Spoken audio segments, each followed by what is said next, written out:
ಮಕ್ಕಳೇ, ನಮ್ಮ ದೇಶ ಭಾರತ ದೇಶ ನಮಗೆಲ್ಲ ಹೆಮ್ಮೆ.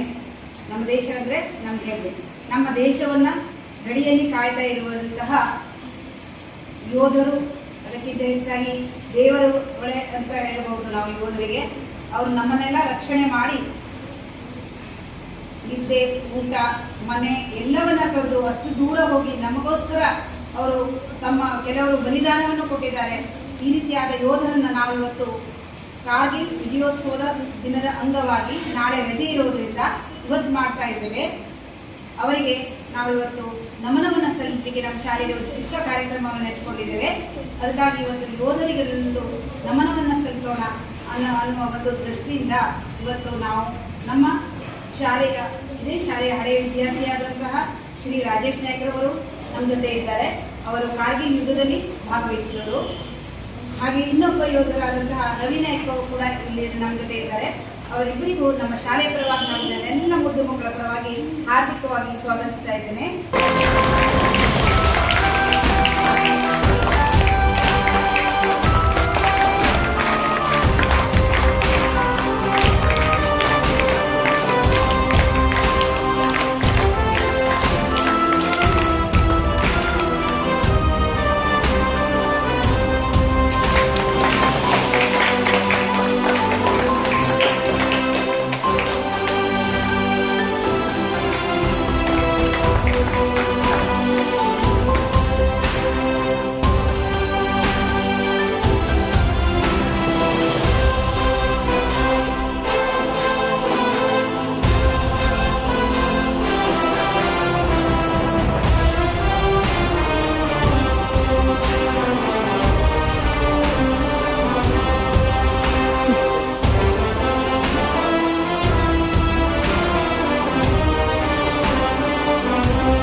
ಹಾಗೂ ನಮ್ಮ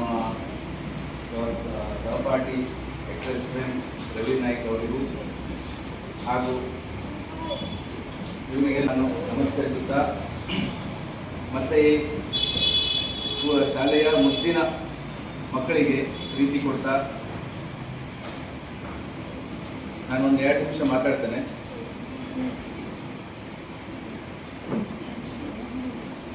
ಏನು ಮಾತಾಡಬೇಕು ಅಂತ ಗೊತ್ತಾಗ್ತಾ ಇಲ್ಲ. ಯಾಕೆಂದರೆ ನಾವು ತುಂಬ ಬ್ಯುಸಿ ಇದ್ದೀವಿ. ನಾಳೆ ಕಾರ್ಗಿಲ್ ವಿಜಯ ದಿವಸ ಆಚರಣೆ, ಅದರಲ್ಲಿ ಟೆನ್ಷನಲ್ಲಿ ಇದ್ದೀವಿ. ಒಂದು ವಾರ ಆಯ್ತೀಗ. ನಾವು ಸಹ ನಿಮ್ಮ ಥರನೇ ಇದೆ ಒಂದು ಗೌರ್ಮೆಂಟ್ ಸ್ಕೂಲಲ್ಲಿ ಓದೋರು.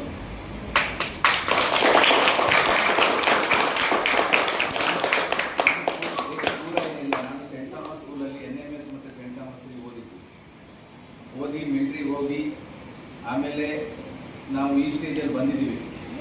ನಮ್ಮ ಹೊನ್ನಾವರದಲ್ಲಿ 46 ಜನ ಮಾಜಿ ಸೈನಿಕರಿದ್ದಾರೆ. ಈಗ ರಿಟೈರ್ಡ್ ಆಗಿ ಬಂದವರು. ಸರ್ವೀಸ್ ಮತ್ತು ಮಾಜಿ ಸೈನಿಕರು ಸೇರಿ ಒಂದು 178-180 ಜನ ಇದ್ದೀವಿ ಹೊನ್ನಾವರದಲ್ಲಿ. ಇನ್ನೊಂದು 10 ವರ್ಷ ಹೋದರೆ ಈ ಶಾಲೆಯ 40 ಮಕ್ಕಳು ಆರ್ಮಿಗೆ ಜಾಯ್ನ್ ಆಗಬೇಕು, ಮಿಲಿಟರಿಗೆ ಜಾಯ್ನ್ ಆಗಬೇಕು. ಇನ್ನೊಂದು 30 ವರ್ಷ ಹೋದರೆ ನೀವು ಇದೇ ರೀತಿ ಎಕ್ಸರ್ವಿಸ್ಮೆನ್ ಆಗಿ ಈ ಸ್ಟೇಜಲ್ಲಿ ಬಂದು ಸನ್ಮಾನ ತಗೊಂಡು ಈ ರೀತಿ ಮಾತಾಡ್ತಾರೆ. ಆಗ್ತದಾ? ಆವಾಜೇ ಇಲ್ಲ. ಆಗ್ತೀರಾ? ಓಕೆ. ಅದರಿಂದ ಏನಾಗ್ತದಂದ್ರೆ, ಈಗ ಮಿಲಿಟ್ರಿಗೆ ಹೋದ್ರೆ ಆಲ್ ಓವರ್ ಇಂಡಿಯಾ ಎಲ್ಲ ಕಡೆ ಹೋಗ್ಬೋದು, ಎಲ್ಲ ಜನರಿಗೆ ಸಿಗ್ಬೋದು. ದೇಶ ಸೇವೆ ಮಾಡಲಿಕ್ಕೆ ಒಂದು ನಿಮ್ಮ ಅದೃಷ್ಟ ಮತ್ತು ಯಾವುದು ಸಿಗೋದಿಲ್ಲ. ದೇಶ ಸೇವೆ ಇಲ್ಲೂ ಕುತ್ಕೊಂಡು ಮಾಡ್ಬೋದು, ಸೋಷಿಯಲ್ ವರ್ಕ್ ಮಾಡ್ಬೋದು, ಎಲ್ಲ ಮಾಡ್ಬೋದು. ಆದರೆ ಭಾರತ ಮಾತೆಯ ಸೇವೆ ಇದೆಯಲ್ಲ, ಯಾರಿಗೆ? ಉಗ್ರವಾದಿಗಳನ್ನು ಓಡಿಸೋದು. ಹೌದಾ? ಬೇರೆ ದೇಶದವರು, ಚೈನಾದವ್ರು ಬರ್ತಾರೆ, ಪಾಕಿಸ್ತಾನದವ್ರು ಬರ್ತಾರೆ, ಬಾಂಗ್ಲಾದೇಶದವ್ರು ಬರ್ತಾರೆ, ನಮ್ಮ ಶತ್ರುಗಳನ್ನು ಓಡಿಸೋ ತಾಕತ್ತು ನಿಮ್ಮತ್ತು ಬರ್ತದೆ. ಅದು ದೊಡ್ಡ ಪುಣ್ಯದ ಕೆಲಸ. ಅದು ಯಾರಿಗೆ ಮಾಡಿದ ಕೆಲಸ ಆಗ್ತದೆ? ಜೋರಾಗಿ ಹೇಳಿ. ಭಾರತ ಮಾತೆಗೆ ಮಾಡಿದ್ರೆ ಎಲ್ಲ ಮಾತೆಯರಿಗೂ ನೀವು ಮಾಡಿದ ಕೆಲಸ ಎಲ್ಲರಿಗೂ ಸೇರ್ತದೆ. ಅದು ಅಲ್ಲದೆ ನಿಮ್ಮ ಅಪ್ಪ ಅಮ್ಮನಿಗೂ ಸೇರ್ತದೆ. ಹೌದಲ್ಲ? ಈಗ ನಾವು ಮಿಲಿಟರಿಲಿ ಇದ್ದೀನಿ ಅಂತ ನಮ್ಮ ಅಪ್ಪ ಅಮ್ಮನಿಗೆ ಹೇಳ್ತಾರೆ, ನಿಮ್ಮ ಮಗ ಮಿಲಿಟರಿಲಿ ಇದ್ನಲ್ಲ, 2 ವರ್ಷ ಸರ್ವಿಸ್ ಮಾಡಿದ್ನಲ್ಲ, ಹಾಗೆ ಹೀಗೆ ಅಂತ. ಈಗ ನಾವು ಎಷ್ಟು ಜನ ಮಿಲಿಟರಿಲಿ ಇದ್ದೀವಿ, ಬಂದಿದ್ದೀವಿ, ಅವರಿಗೆಲ್ಲ ಅಪ್ಪ ಅಮ್ಮನಿಗೂ ಒಂದು ಗೌರವ ಅದು. ಹೌದಲ್ಲ? ಅವರು ಇದ್ದಿದ್ದಕ್ಕೆ ಅಲ್ವಾ ನಾವು ಮಿಲಿಟರಿಗೆ ಹೋಗಿದ್ದು. ಇಲ್ಲ ಅಂದ್ರೆ ನಾವು ಮಿಲಿಟರಿಗೆ ಹೋಗ್ಲಿಕ್ಕೆ ಆಗ್ತಿತ್ತ? ನಾವು ಡೈರೆಕ್ಟ್ ಆಗಿ ಬಂದು ಕೆಳಗೆ ಬಂದು ಮಿಲಿಟರಿಗೆ ಹೋಗ್ಲಿಕ್ಕೆ ಆಗೋದಿಲ್ಲಲ್ಲ. ಅಪ್ಪ ಅಮ್ಮ ನಮ್ಗೆ ಸಾಕಿದ್ದಕ್ಕಾಗಿ ನಾವು ಹೋಗಿದ್ದು, ದೇಶ ಸೇವೆ ಮಾಡಿದ್ದು. ಅದೇ ರೀತಿ ನೀವು ಮುಂದಿನ ದಿನಗಳಲ್ಲಿ ದೇಶ ಸೇವೆ ಮಾಡಲೇಬೇಕು. ದೇಶ ಸೇವೆ ಮಾಡಲಿಲ್ಲ ಅಂದ್ರೆ ನಮ್ಮ ದೇಶನ ಕಾಪಾಡಲಿಕ್ಕೆ ಮತ್ತೆ ಯಾರೂ ಬರುವುದಿಲ್ಲ. ನಮ್ಮ ದೇಶ ಕಾಪಾಡಲಿಕ್ಕೆ ನಾವು ಯಾರು ಹೋಗ್ತಾರಲ್ಲ, ಬಾರ್ಡರ್ ಅಲ್ಲಿ ಮಿಲಿಟರಿ ಸೇರ್ತೀವಲ್ಲ, ಅವರಿಂದನೇ ದೇಶ ಕಾಪಾಡೋದು. ಇಲ್ಲಿ ಊರಲ್ಲಿ ಇಟ್ಕೊಂಡು ದೇಶ ಕಾಪಾಡ್ಲಿಕ್ಕೆ ಆಗುದಿಲ್ಲ. ಹೌದಲ್ಲ? ಈಗ ಯಾರು ಮಿಲಿಟರಿಗೆ ಹೋಗ್ಲಿಲ್ಲ ಅಂದ್ರೆ ನಮ್ಮ ದೇಶನ ಯಾರು ಕಾಪಾಡ್ತಾರೆ? ಗಡಿಯಿಂದ ಒಳಗಡೆ ಬರ್ತಾರೆ ಎಲ್ಲರೂ, ಎಲ್ಲ ಬಂದ್ಕೊಂಡು ಎಲ್ಲರಿಗೂ ಕೊಚ್ಚಾಕಿ ಈ ದೇಶ ತಗೊಂಡು ಹೋಗ್ತಾರೆ. ಹೌದಲ್ಲ? ಈಗ ನಿಮ್ಮ ಮನೆಯಲ್ಲಿ ಒಂದು ಕಾಂಪೌಂಡ್ ಇಲ್ಲ ಅಂದ್ರೆ ಬೀದಿ ನಾಯಿಗಳು ಬರ್ತವೆ, ಬೇರೆ ಜನರು ಹಾರು ಬರ್ತಾರೆ, ಆ ಹಣ್ಣು ತೆಗಿತಾರೆ, ಇದು ತೆಗಿತಾರೆ, ಕಳ್ತನ ಮಾಡ್ಲಿಕ್ಕೆ ಬರ್ತಾರೆ. ಹೌದಲ್ಲ? ನಿಮ್ದು ಬೇರೆ ಕರೆಕ್ಟ್ ಆಗಿ ಇಡ್ಬೇಕಾ? ಅದೇ ರೀತಿ ನಮ್ಮ ದೇಶದ ನೀವೇನು ಬಿಡಿಸ್ಕೊಟ್ರಲ್ಲ ಈಗ ಭಾರತ ಮಾತೆಯ ಒಂದು ಮ್ಯಾಪ್, ಆ ಮ್ಯಾಪ್ ಅನ್ನು ಕಾಪಾಡೋದು ನಿಮ್ಮ ಕೈಯಲ್ಲಿದೆ. ನಾವು ಕಾಪಾಡಿ ಬಂದಿದ್ದೀವಿ.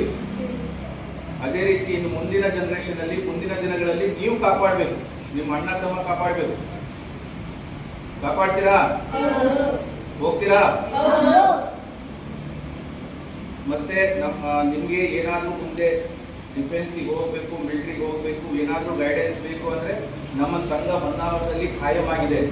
3 ವರ್ಷ ಆಯ್ತು ನಾವು ಸಂಘ ಕಟ್ಟಿ. ಆ ಸಂಘದಿಂದ ನಾವು ಏನ್ ಬೇಕಾದ್ರೆ ಹೆಲ್ಪ್ ಮಾಡ್ತೀವಿ. ನಿಮ್ಗೆ ಏನಾದ್ರೂ ಮೋಟಿವೇಶನ್ ಬೇಕು, ಟ್ರೈನಿಂಗ್ ಬೇಕು, ಅಥವಾ ಯಾವುದೇ ಎಜುಕೇಶನ್ ಕೊಡಬೇಕು, ಅದಕ್ಕಾಗಿ ನಾವು ಕೊಡ್ತೀವಿ. ಈಗ ಮೊನ್ನೆ ನಾವು 7 ಜನ, ಲಾಸ್ಟ್ ಮಂತ್ 7 ಜನ ಅಗ್ನಿವೀರ್ ಗೊತ್ತಿದೆಯಾ ಎಲ್ಲರಿಗೆ? ಏನು ಈಗ ನಾವು ಹೋಗುವಾಗ ನಮ್ಗೆ 17 ವರ್ಷ ಆಗಿರ್ಬೇಕಿತ್ತು. 17ರಿಂದ 21 ವರ್ಷ ಒಳಗಡೆ ನಾವು ಮಿಲಿಟರಿಗೆ ಸೇರ್ಬೇಕಿತ್ತು. ಆವಾಗ 18 ವರ್ಷ ಸರ್ವಿಸ್ ಮಾಡಲೇಬೇಕಿತ್ತು. 17 ವರ್ಷ ಸರ್ವಿಸ್ ಕಂಪಲ್ಸರಿ ಮಾಡಲೇಬೇಕಿತ್ತು. 17 ವರ್ಷ ಮತ್ತೆ ಬಿಡುದಿಲ್ಲಾಗಿತ್ತು. ಈಗ ಅಗ್ನಿವೀರ್ ಅಂತ ಮಾಡಿದ್ದಾರೆ. SLC ಆದ ತಕ್ಷಣ, ಮೆಟ್ರಿಕ್ ಆದ ತಕ್ಷಣ ಅಗ್ನಿವೀರ್ ಅಂತ ಮಾಡಿದ್ದಾರೆ. ಅಗ್ನಿವೀರ್ ಮೀನ್ಸ್ ಅದು ಜೂನಿಯರ್ ಮಿಲಿಟರಿ. ಈಗೇನು ಡಿಫೆನ್ಸ್ ಅವರು ಇರ್ತಾರೆ, ಮಿಲಿಟರಿ ಅವರು ಇರ್ತಾರೆ, ಅದೇ ರೀತಿ ಜೂನಿಯರ್ ಮಿಲಿಟರಿ ಅಂತ ತಗೊಂತಾರೆ. ನಿಮ್ಗೆ ಯಾರು ಇಷ್ಟ ಇದೆ ನೀವು ಹೋಗ್ಬೋದು. 5 ವರ್ಷ ಸರ್ವಿಸ್ ಮಾಡ್ಬೋದು, ಕೇವಲ 5 ವರ್ಷ. 5 ವರ್ಷ ಸರ್ವಿಸ್ ಮಾಡಿ ಬಂದ ಮೇಲೆ ನಿಮ್ಗೆ ಇಲ್ಲಿ ಬೇರೆ ಕಡೆ ಬೇರೆ ಕೋರ್ಸ್ ಮಾಡ್ಬೋದು. ಇಂಜಿನಿಯರಿಂಗ್, MBBS ಏನಾದರೂ ಎಂಟ್ರೆನ್ಸ್ ಎಕ್ಸಾಮ್ ಪಡ್ಕೊಂಡು ಅದರಲ್ಲಿ ಅಗ್ನಿವೀರ್ ಕೋಟಾ ಇರ್ತದೆ ಸಪ್ರೇಟ್ ಆಗಿ. ಈಗ ಹೇಗೆ SC ST ಜನರಲ್ OBC ಅಂತ ಇರ್ತದಲ್ಲ, ಅದೇ ರೀತಿ ನೆಕ್ಸ್ಟ್ ಅಗ್ನಿವೀರ್ ಕೋಟಾ ಬರ್ತದೆ. ಆ ಕೋಟಾದಲ್ಲಿ ನೀವು ಜಾಯ್ನ್ ಆಗ್ತದೆ. ಒಂದು ವೇಳೆ ಇಲ್ಲ ನಾನು ದೇಶ ಸೇವೆಯಲ್ಲೇ ಕಂಟಿನ್ಯೂ ಮಾಡಬೇಕಂದ್ರೆ 5 ವರ್ಷ ನಂತರನೂ ಅದರಲ್ಲಿ 20 ವರ್ಷ 30 ವರ್ಷ ಅಲ್ಲೇ ಇಟ್ಟು ಸರ್ವಿಸ್ ಮಾಡ್ಬೋದು. ಅದು ನಿಮ್ಮ ಮೇಲೆ ಬಿಡಿ. ಆಯ್ತಾ? ಅಗ್ನಿವೀರಿಗೆ ಹೋಗ್ತೀರಾ? ಈಗ ಮೊನ್ನೆ ನಾವು 7 ಜನರಿಗೆ ಕಳಿಸ್ತೀವಿ. ಹೊನ್ನಾವರದಿಂದ 7 ಜನ ಹೋಗಿದ್ದಾರೆ ಅಗ್ನಿವೀರಲ್ಲಿ. 2 ನಾಸಿಕ್ ಹೋಗಿದ್ದಾರೆ, ಒಬ್ಬರು ಡೆಲ್ಲಿ ಹೋಗಿದ್ದಾರೆ, ಮತ್ತೊಬ್ಬರು ಕಲ್ಕಟ್ಟಾಗಿ ಹೋಗಿದ್ದಾರೆ. 7 ಜನರಿಗೆ ನಾವೇ ಅವರಿಗೆ ಅಪ್ಪ ಅಮ್ಮನಿಗೆ ಕಳಿಸಿ ಅವರಿಗೆ ಸನ್ಮಾನ ಮಾಡಿ ನಾವು ಕಳಿಸಿದ್ದೀವಿ. ಯಾಕಂದ್ರೆ ಮೋಟಿವೇಶನ್ ಆಗಬೇಕು. ಯಾಕಂದ್ರೆ ಈ ಮಕ್ಕಳಿಗೆ ಕಳಿಸಿದ ತಕ್ಷಣ ಅಪ್ಪ ಅಮ್ಮನಿಗೆ ಟೆನ್ಷನ್ ಶುರುವಾಗ್ತದೆ.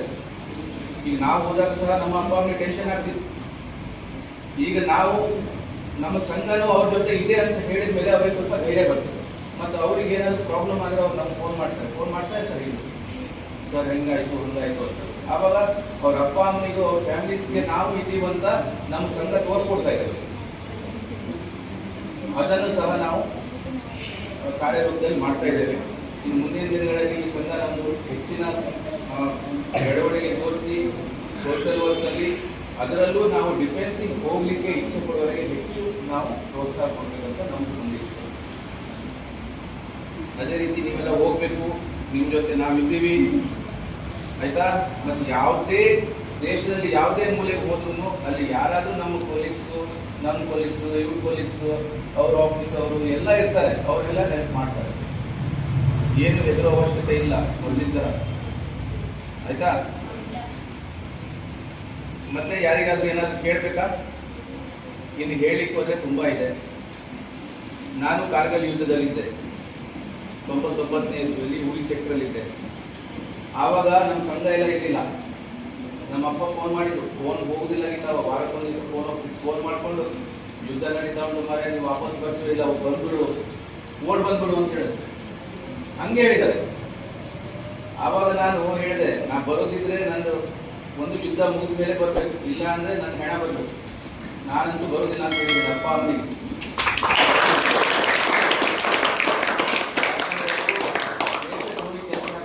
ಓಡ್ ಬಂದ್ರೆ ಏನಂತಾರೆ, ಯುದ್ಧದಲ್ಲಿದ್ದಾಗ ಓಡ್ ಬರ್ಲಿಕ್ಕೆ ಆಗ್ತದೆ. ನಾವು ಅಪ್ಪ ಅಮ್ಮನಿಗೆ ನೋಡೋದಲ್ಲ, ನಾವು ದೇಶಕ್ಕಾಗಿ ಹೋದ್ಮೇಲೆ ಅದನ್ನು ಫಸ್ಟ್ ನೋಡ್ಬೇಕು. ಅದು ಸರಿ ಇದ್ರೆ ಮಾತ್ರ ನಮ್ಮ ಅಪ್ಪ ಅಮ್ಮ ಸರಿ ಇರ್ತಾರೆ. ಇಲ್ಲ ಅಂದ್ರೆ ಅವ್ರು ಪಾಕಿಸ್ತಾನದಲ್ಲೆಲ್ಲ ಒಳಗೆ ಬಂದ್ಬಿಟ್ಟು ಇಲ್ಲಿ ಡೆಲ್ಲಿಗೆ ಬಂದ್ರು, ಕಡೆಗೆ ಈ ಕಡೆ ಪಂಜಾಬ್ ಈ ಕಡೆ ಬರ್ತಾ ಇಲ್ಲಿ ಹೊನ್ನಾವರ ಬರ್ತಾರೆ. ಈಗ ಕಾಶ್ಮೀರ ಹೇಗೆ ಅರ್ಧನ ಅವರು ಕಾಶ್ಮೀರದವ್ರು ಆಕ್ಯುಪೈ ಮಾಡಿ POK ಅಂತ ಮಾಡಿದಾರಲ್ಲ, ಪಾಕ್ ಆಕ್ಯುಪೈಡ್ ಕಾಶ್ಮೀರ ಅಂತ, ಅರ್ಧ ಕಾಶ್ಮೀರ ಇಲ್ಲ. ಅದು ಮಾಡಿದ ಮೇಲೆ ಅಲ್ಲಿ ಬರೋದೇ ಹೆಚ್ಚು ಇದು ಬೇಡ, ನಾವು ಇದ್ರೆ ಮಾತ್ರ ಬರಲಿ. ಯಾರು ಇಲ್ಲ ಅಂದ್ರೆ ಏನ್ ಮಾಡಿ, ಅದು ಯಾರ ಕೆಲಸ? ಅದು ನಮ್ಮ ಕೆಲಸ. ನಾವು ಪ್ರತಿಯೊಬ್ಬರು ನಾವು ಅದನ್ನು ಫಸ್ಟ್ ಥಿಂಕ್ ಮಾಡಬೇಕು. ಅದಿದ್ರೆ ಮಾತ್ರ ದೇಶ ಪ್ರೇಮ ಇರ್ತದೆ, ಇಲ್ಲ ಅಂದ್ರೆ ದೇಶ ಪ್ರೇಮ ಇರ್ಲಿಕ್ಕೆ ಸಾಧ್ಯನೇ. ನಮ್ಮ ಊರು, ನಮ್ಮ ಅಪ್ಪ ಅಮ್ಮ ಇವರೆಲ್ಲ ಸರಿ ಇರಬೇಕು ಅಂದ್ರೆ ನಮ್ಮ ದೇಶದ ಬೌಂಡ್ರಿ ಸರಿ ಇರಬೇಕು. ಆ ದೇಶದ ಬೌಂಡ್ರಿನೇ ಸರಿ ಇಲ್ಲ ಅಂದ್ರೆ ಇಲ್ಲಿ ಏನು ಮಾಡ್ಲಿಕ್ಕೆ ಆಗುತ್ತಿಲ್ಲ.